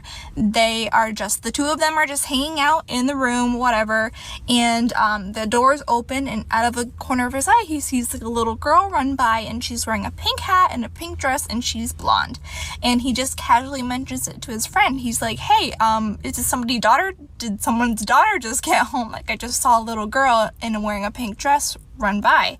And she was like, wait, what? Hold on a second. So she goes and converses with the family, and like they invite my boyfriend in, and they're like, hey, we want to explain what just happened. So basically the older sibling's boyfriend was schizophrenic, and that was one of his visual hallucinations. My boyfriend saw his visual hallucination, which just opens up my brain and says, is schizophrenia maybe not a hallucination? A Kiss Goodnight from the Boneyard 21. All right, so when I was a kid, maybe 7 years old, I was laying in bed about to fall asleep and something kissed me on the cheek. I sat straight up and freaked out. Now I think it was probably a dead relative or something, but...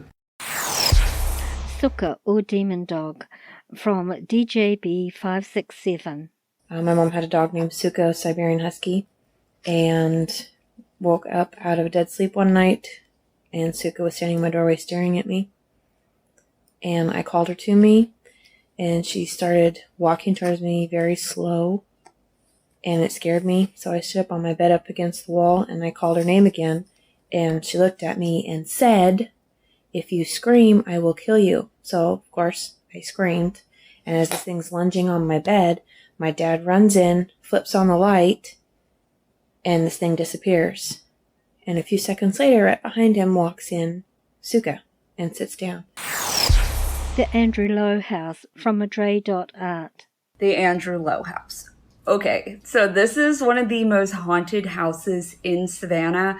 If I had to estimate, there's probably over 100 entities that reside within the house. And that is not only from people who passed away. There's actually less people who passed away in the house than there has been those who have passed away on the land, because it's been a lot of different properties over the years. Because if you're familiar with Savannah, it kind of does fluctuate throughout the years. We love to tear things down and rebuild them, especially back in the 1800s. As I was saying, there's a lot of spirits that are attached to the land there, and none of them are really mean spirits. They've honestly just kind of used their afterlife and their time kind of stuck in this realm to play pranks on us, which is fine, and that's okay. But there's one entity in particular that has really struck a bad chord with me inside the Andrew Lowe house. Now, we do not know his name. And the issue is that he presents himself in both the forms of a little boy and a little girl, which is not normal. So if you study demonology, you would know that typically demons are the ones that do present themselves in the forms of children as a way to get you to trust them. And if you don't know where these children came from, it's more than likely a demon. Ghosts can be wanderers and they can be homeless sometimes, but with children particularly, they typically stick to where they passed away or where they're comfortable. So it's not normal to have two children that you don't know where they came from. And we definitely think that it is the same entity that is presenting itself as both these children. And if that is a soul, like an actual ghost, it can't just choose to transform into something else. It doesn't work that way. So, red flag number one. Now, let me insert one of the photos for you guys. We've actually caught the little girl. No, we have not caught the little boy, but let me just show you guys this. It's horrifying. This was taken at one of my tours in July, and look right here. That is the little girl. So, that is the little girl. So, if you read anything on demonology, you would know that demons present themselves in a way that is not normal. They sometimes seem a little bit off. Like the little girl right here. She looks like she's decaying, which is not normal. And a lot of times, too, we will see her without a head, which again is not normal because she cannot fully manifest a form. Exhibit B. She does not have a head. Now, this was taken right before the one I just showed you. So that just, when I saw this photo, just gave me such unease about being in the house because I had had my suspicions and whatnot. But when I saw this, it just confirmed everything that I was feeling. And it's only gotten worse since then. So ever since that photo was taken, we've had some really odd experiences because the demon has always laid low. And all my coworkers have always thought that I was crazy when I said that I'm pretty sure there's a demon that's residing in here because I can feel it immediately. Like I can feel the bad vibes all the way down the road. Like it's that intense. But she never did anything. And I'm going to use different pronouns for this entity because it's an entity. It doesn't have pronouns. But anyways, so things got really off after this because every time I'd walk into the house, I would smell rotting flesh. And I thought it was crazy because I was the only one who was smelling it. And everybody, all my coworkers were like, well, a dead animal probably got in. Maybe it's in the wall or something. It's not, y'all. Like, it's too much of a coincidence. Okay, I'm like getting anxiety just talking about this spirit. But like I said, we've had the smell of rotting flesh. It's like an instant indicator of a demon's presence in the house, besides like the smell of sulfur and things like that. But we've also had an incident, I had an incident where I was working in the house because my tour in particular were the only ones that go into the Andrew Love house. And so I was working in the house that night and I walked around, I was doing my rounds to close it up, when I saw the little girl dart across the hallway. Now, I've seen the little boy do this before, but I've never seen the little girl do it. So I followed because I was interested in kind of what was going on with her. And I didn't know she was maybe like trying to get my attention, but she was. And so about all I can do now, because exorcisms of houses are not a common occurrence, especially in the South, with such a religious city. All I can really do is protect myself. I wear this every single time that I go into the house. I cast a circle of light around myself. I will bring salt with me. And literally anything I can do is about as much as it's going to work with this. And it's only going to get worse. Phantom of the Work from Little Landy. Now, I work in this really creepy, really old building. And my coworkers and even my boss have told me that the building is haunted. So supposedly some guy died in the basement. And guess what area I worked? The basement. So I show up to work this one day. It's 5 a.m. Now, because this building is really old, all the light switches are really weird. So in this one part, I had to walk all the way down this really dark hallway just to get to the light switch to flip it on. So I'm walking through it, trying not to freak out, you know. And then coming out of one of the rooms, alarmingly loud, I heard this.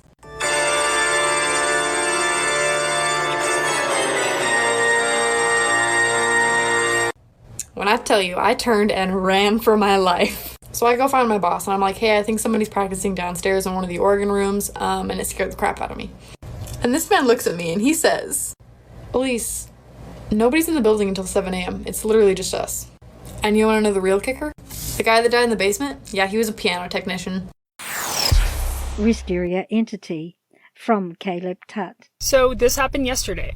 I'm currently on a road trip from Rhode Island back to Louisiana with my mom, sister, and dog. Everyone needs to take a little bit of a bathroom break, so we decided to take a stop at the rest area in Albemarle County, Virginia. So because someone has to sit with our dog, we take turns. I go in first to the men's restroom, obviously, and then my mom goes in next. The women's bathroom has 2 separate bathrooms, one across from the other. Me and my sister are waiting in the car when all of a sudden my mom slams the car door open. My sister asked her how she got out of the bathroom so quickly, and she explained that she felt like there was something in the bathroom with her. The thing is there was no one else in there with her. So my mom explains that she ended up going into the first stall, and the toilet in the last stall flushed. And a few seconds later, the bathroom sink turned on as if someone had walked out of the stall and washed their hands. Except, once again, there was no one else in the bathroom with her. And that was whenever she decided to just completely run out of the bathroom. Then my sister goes into the bathroom, but at this point in time, we were unaware that there were 2 separate bathrooms for the women's bathroom. One door across from the other. My sister goes into the one in the left first, experiences nothing, then decides to step out and go into the one on the right. She describes it as having walked into a person or an energy that was hot and humid, as if stepping into a sauna, and that had the door closed behind her, something bad would have happened to her. So because my mom is very intuitive, I asked her for a potential description of what she believed was in the bathroom with her. She described this person as around the age of 54, maybe 5'11" in height, being darker skinned, and having a heavier frame. Not necessarily fat, but just thick. So my sister and I did a bit of research of crimes in the Albemarle County area, and our research led us to the name Nathan Antonio Washington, a man who lived in this area and had several criminal charges in the Albemarle County area. He was actually a convicted serial rapist. So why do we believe that the presence that was in the bathroom could possibly be this man? His crimes were directly related to threats of violence and sexual assault against women. His crimes were so bad that he was given 4 life sentences. Because he was already given 4 life sentences, they allowed him to admit to other crimes without adding more time to his conviction, including breaking and entering and attempted rape in Albemarle County. More interestingly, his description is a 54-year-old black male, 5'11" inches in height, which fits the description my mother gave to the T. While he may not have died there, the trauma he inflicted likely left an imprint that unfortunately seems to leave women feeling vulnerable and Succubus scared from still. Eloaski. It actually happened the other night, and it is what I believe was a possible demonic possession or like attempted one. There was a Jacksepticeye video playing. I was falling asleep, okay? Everything felt normal, you know, typical 3 a.m. until I felt a hug, like someone was cuddling me. And I opened my eyes a little bit and I realised I'm having sleep paralysis, and it is a boy. This boy starts touching me in places, and I could feel everything, if you know what I mean. I ask him, "Are you real?" And he says, "Of course I am. Of course I'm real." And then as I say that, my legs start to be lifted up and pulled off the bed. This boy is holding me back, screaming, I'm screaming, and I wake up on the floor. Scary intruder from Witch in the Wilderness. So we had just moved into the village that I'm in, and we had rented a really old cottage. So straight away, loved it, really felt at home in there, but you knew something was a bit there. You'd hear voices every now and again. Well, I would, my husband wouldn't. Anyway, my husband at the time was a DJ. My husband, who was my boyfriend, I didn't not have numerous husbands. He was a DJ at the time, so he was working out late, and I was at home alone with the dog. And I'd start to switch everything off to go back upstairs to go to bed. Now, our stairs were like a glorified ladder. You could see straight through them. And as I'm coming round the corner, I'd switched off the lamp in the living room. And as I spun round, I looked through and I lock eyes with a guy looking at me. Now, I've never had my body froze in fear. I froze. I openly admit it. I was terrified. He's looking at me. I'm looking at him. I'm thinking someone's fucking broken in. And it's a guy, like early 60s, who's wearing an oatmeal jumper. And he just slowly disappeared. The Not Cat from the Ouija Witch. I had a weird thing happen at my boyfriend's house. So you know there's like that cryptid thing that's called not a deer, and it like looks like a deer, but the more you look at it, it's definitely not. So I didn't run into one of those, but I'm gonna call this thing not a cat, because it looked like a cat at first glance, but it was definitely not a cat. So me and my boyfriend get home from having dinner and drinks at our favorite local place. It was probably around, 9-ish o'clock. And we pull in, and we have outdoor cats that we feed and take care of. And sometimes other stray cats come to eat food, whatever. But I look over, like, at the edge of where kind of like the woods start, or brush, kind of. And there's this really big cat sitting there.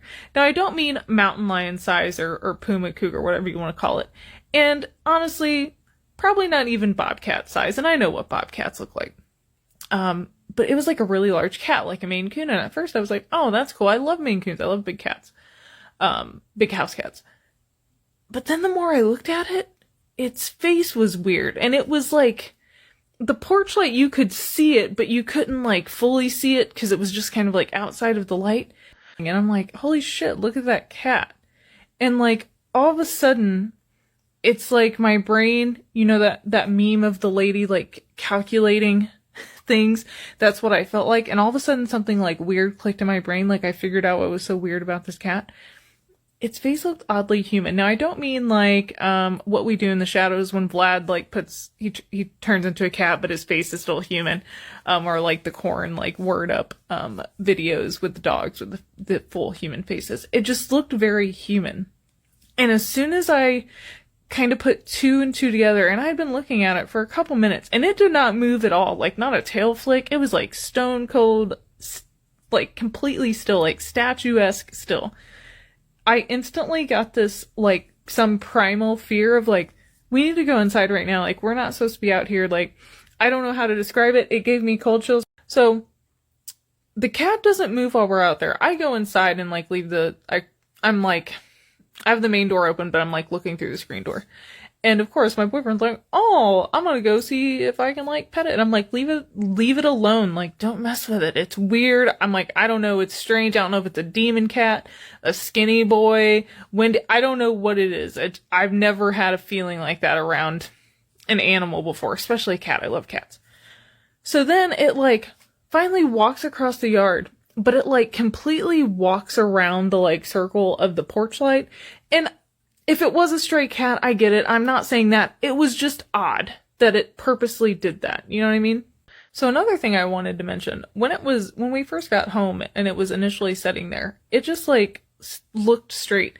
Like it wasn't like looking around. It literally just like looked straight like I'm looking at you now and did not flinch or move. I couldn't even tell that it was breathing or not. So it walks across the yard and like stays out of the porch light, and the porch light is a motion light. So, you know, I'm inside now. I'm like, I don't know. I'm like, it creeps me out. I'm like, I don't want to be a part of it. It's like a demon hellcat. I don't know what it is. So he gets a flashlight and he's like walking up to it and he's like yelling back at me or like talking loudly so I can hear him. And he's like, it's not running away from me though. He's like, but it looks odd. Like it's weird. He's like, I don't know. And he's got a flashlight and he's like trying to shine the light on the cat to see what the cat looks like. And it doesn't run, but it just stays out of this flashlight, okay? That's it. So it just kind of sets out in the dark. And finally I'm like, please leave it alone. Like, can we just come inside? And like, I don't know. I'm like, I just get a really bad feeling about it. Like, quit fucking with it. Like, leave it alone. So then we leave the screen door open because we want to make sure that if it is just a giant stray cat, which who knows? I'm not saying it was anything weird. It was just a strange experience. But we didn't want it to attack the other cats. All of a sudden, the mama cat, which is my cat's mother, starts rolling around, like barrel rolling on the like cat crate house we've made, just like over and over and over. And I was like worried she was having a seizure or something, but she wasn't. It's the only time she's ever done that. And I'm familiar with like, if a cat is in heat or whatever, this was not like a normal, I don't know what she was doing. It was weird. And then we heard like this giant thing moving through the woods. So after the noises, that was pretty much it. We haven't saw the cat since. And when the noises kind of happened, that's kind of when the cat just, we didn't see it anymore. And the thing is, I'm not one to automatically jump to ghosts. I've had a lot of weird things happen to me. Sometimes it is, in my opinion, paranormal, and sometimes it's just something weird that happens. I'm not always, oh, it was a bump, it was automatically a ghost. I'm not that kind of person. I'm objective, okay? But the thing that bothers me is how much this cat, or whatever it was, scared me. Like, deep fear. Again, cold chills. I know you can't see them, but instant cold chills when I really think about it. It scared me. And I grew up on an 80-acre farm. I'm used to being in complete darkness. I'm used to encountering animals in the dark and all that, weird noises from animals. That's totally normal. My thing is, what the fuck was this thing? The Peacemaker from Doc Tosh. We used to live in a historic district in Toledo, Ohio called the Old West End. They had all these Victorian-era homes. The ghosts used to like to mess with the stove. So if you turn the dial so far without pushing it in to make the fire come on, it would just click incessantly. If we ever got into like a house argument, it would just keep clicking no matter what we did to the dial until we stopped and lowered our voices, and then it would stop on its own. It used to mess with me and our cousin, wake us up at 2, 3 a.m., but never both of us at the same time, one or the other. We wait outside each other's doors, not wanting to wake the other and just have to go down alone.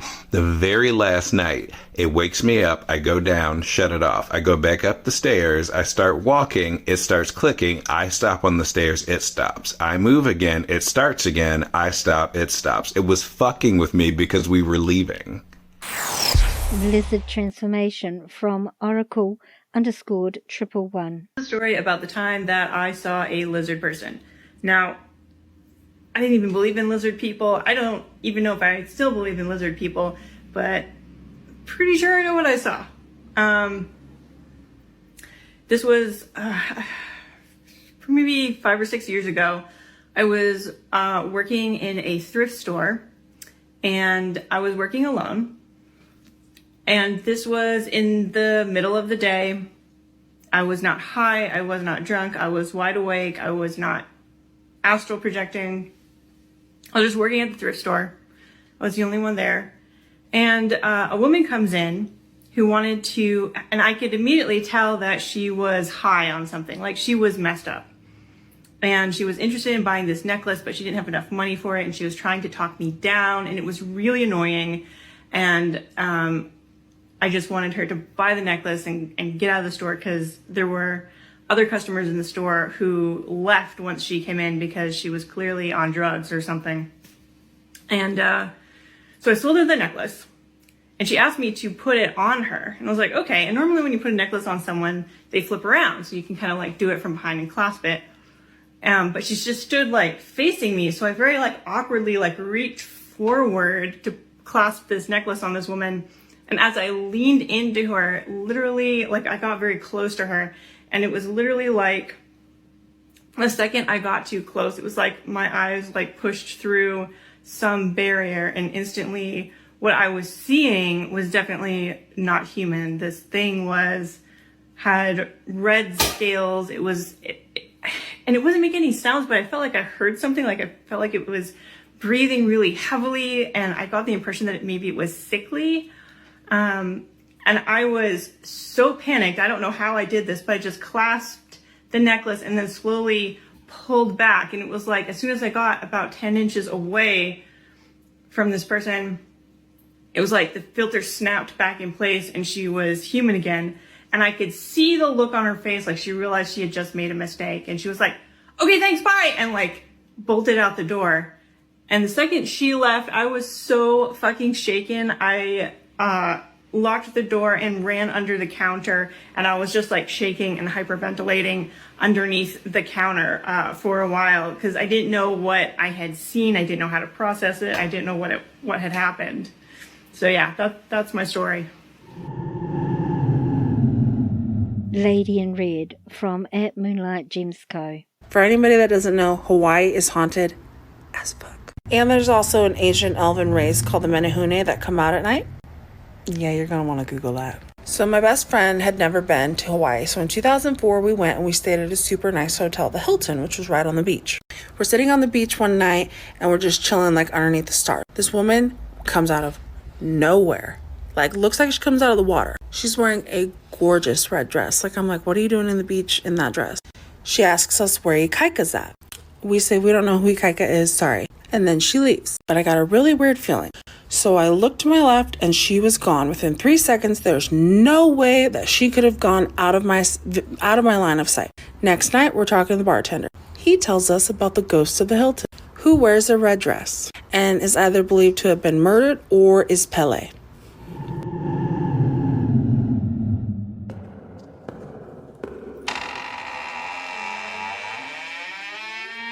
Once a year, on a dark night, we return.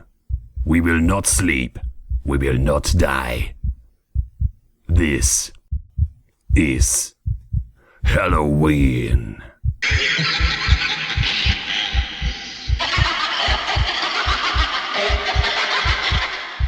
Happy Halloween. Do try not to die. I want to thank all the people who kindly allowed me to share their experiences from TikTok. If you want to hear more from them, there are links to every person's TikTok accounts on this episode's page of the podcast website, www.theunexplained.com. www.walkingtheshadowlands.com. The past couple of years, I've had 2 nights of Halloween episodes. This year I still am, but this one is for all of you, my listeners, and the other is for my wonderful patrons as a thank you for their continued financial support of our podcast. So, if you enjoyed this episode, consider becoming a patron. Now's a great time to join. Just head over to patreon.com/MCC15 and sign up now. As a patron, you get to hear the second episode, plus you get early access to the regular podcast episodes and a special members-only page on the podcast website that has bits that end up on the digital cutting board and little extras like the full, raw, warts and all, unedited video conversations with guests. And I have to tell you, I don't like showing my face. EVPs caught during the conversations and so much more. Also, you can download full written transcripts of each episode and you get my absolute appreciation and gratitude. Patreon.com/MCC15 for just the cost of a cup of coffee a month.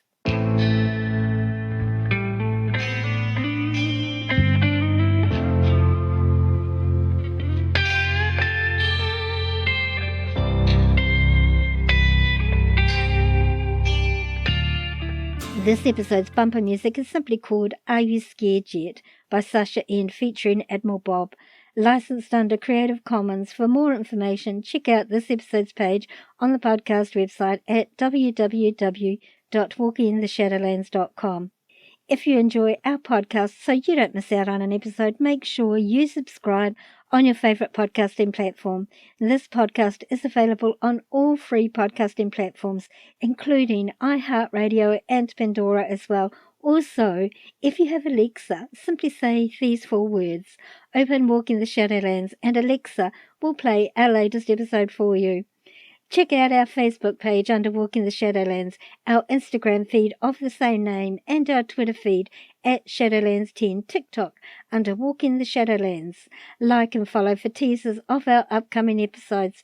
If you don't have a smartphone, then you can listen to the episodes from the podcast website, www.walkingtheshadowlands.com. For those hearing impaired, there's a full written transcript of each episode on the website so you don't miss out at all. Tell your friends, tell your family, tell your workmates about our show. Encourage them to listen and to subscribe also. The more, the merrier.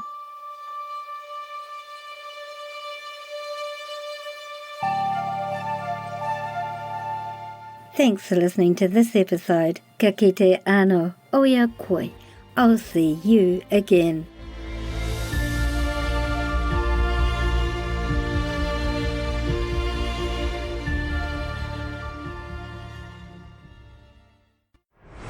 Thanks for listening.